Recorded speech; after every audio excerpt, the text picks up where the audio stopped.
আইন ভাঙলে আর রক্ষে নেই। রাস্তায় চলতে চলতে কখন জরিমানা হয়ে যাবে টেরও পাবেন না। ঢাকা চট্টগ্রাম মহাসড়কে শুরু হচ্ছে এমনই স্বয়ংক্রিয় জরিমানা ব্যবস্থা।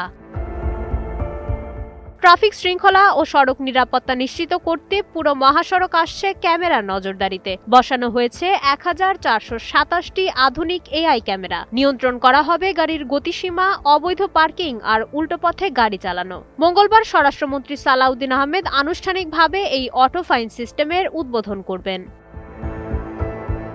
প্রযুক্তির সাহায্যে স্বয়ংক্রিয়ভাবে শনাক্ত হবে আইন অমান্যকারী যানবাহন। সরাসরি গাড়ির মালিকের মোবাইলে পৌঁছে যাবে মামলার বার্তা। ভোগান্তি এড়াতে মোবাইল ফাইন্যান্সিয়াল সার্ভিস ব্যবহার করেই মেটানো যাবে জরিমানার টাকা। হাইওয়ে পুলিশের দাবি, এই প্রযুক্তিতে মামলায় স্বচ্ছতা আসবে এবং হয়রানির অভিযোগ চিরতরে বন্ধ হবে।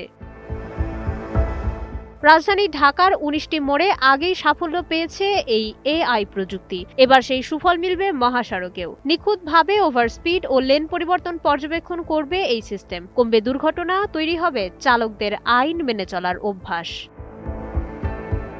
প্রযুক্তি আর সচেতনতার সমন্বয়ে ঢাকা চট্টগ্রাম মহাসড়কে ফিরবে কাঙ্ক্ষিত শৃঙ্খলা, এমনটাই মনে করছেন সংশ্লিষ্টরা। মাইশা মালিহা, সময়ের আলো।